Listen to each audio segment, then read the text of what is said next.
حضرت صہیب رومی رضی اللہ تعالی عنہ جلیل القدر صحابی، بہترین تاجر تھے، مکے میں بہت بڑی تجارت تھی ان کی۔ رسول اعظم صلی اللہ علیہ وسلم صحابہ کے ساتھ ہجرت فرما کر جب مدینہ منورہ تشریف لے گئے تو حضرت صہیب کے کاروبار کے پھیلے ہونے کی وجہ سے وہ وہیں پر تھے، سب چلے گئے، وہ وہیں پر تھے۔ کچھ دنوں کے بعد حضور کے دیدار کے لیے بے چین تھے اور دل میں بار بار یہ خیال آتا تھا، یار میں تجارت کی غرض سے یہاں بیٹھا ہوں، حضور کا دیدار نہیں کر پا رہا ہوں، سرکار کی بارگاہ میں حاضری نہیں ہو رہی ہے، حضور کی زیارت سے میں محروم ہوں۔ بس ایک دن خیال آیا کہ ایسی دولت کیا کام کی جو حضور کی بارگاہ تک نہ پہنچا سکے۔ بس انہوں نے من بنایا، ساری دولت سمیٹی انہوں نے اور پھر اس کے بعد لے کر مدینے کی طرف جانے کا ارادہ کیا۔ جب مکے والوں کو پتہ چلا کہ صہیب بھی ہجرت کر رہے ہیں تو گھبرا گئے، اس لیے کہ حضرت صہیب کے پاس مال بہت زیادہ تھا۔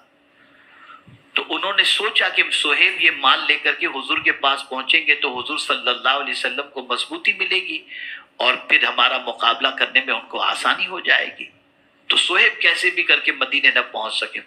تو صہیب تو روانہ ہو گئے تھے، حضرت صہیب رضی اللہ تعالیٰ عنہ انہوں نے راستے میں پکڑ لیا۔ صہیب کہاں جا رہے ہو؟ مدینے جا رہا ہوں۔ کہ سارا مال لے کے جا رہے ہو؟ کہاں ہاں۔ کہا ہم تمہیں جانے نہیں دیں گے۔ کہا میں نے جہاں کا رخ کر لیا ہے نا، اب وہاں سے میں رخ پھیر نہیں سکتا، میں تو جا کر کے ہی رہوں گا۔ تو جب انہوں نے یہ سنا تو کہا سنو صہیب، تم کو جانا ہو تو جاؤ لیکن ایک پیسہ بھی تم کو لے کر جانے نہیں دیں گے۔ اب زندگی کی ساری کمائی ان لوگوں نے کہا چھوڑ دو اگر تمہیں مدینہ جانا ہے تو، ورنہ مدینے مت جاؤ، مکے میں رہو۔ حضرت صہیب نے کہا لے لو سب کچھ دے دیا، سارا مال دے دیا اور مدینے کی طرف روانہ ہوئے۔ سرکار صلی اللہ علیہ وسلم نے دور سے کسی سواری کی وجہ سے گرد و غبار کو اٹھتے ہوئے دیکھا، آتے ہوئے دیکھا، تو سرکار نے دیکھا کہ حضرت صہیب تشریف لا رہے ہیں، تو سرکار کا تاریخی جملہ تھا ربح یا صہیب، ربح یا صہیب، ربح یا صہیب۔ اے صہیب تم نے بہت نفع کمایا، اے صہیب تم نے بہت نفع کمایا، اے صہیب تم نے بہت نفع کمایا۔ کیا مطلب؟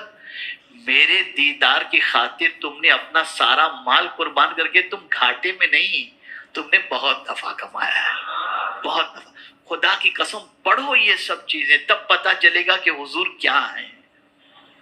پڑھو، بے انتہا محبت کرو میرے آقا صلی اللہ علیہ وسلم سے، ان سے بہتر کوئی ہے ہی نہیں۔ وہ تو ایسے ہیں کہ امتی کے پیر میں کانٹا بھی چبھ جائے تو وہ بے چین ہو جاتا۔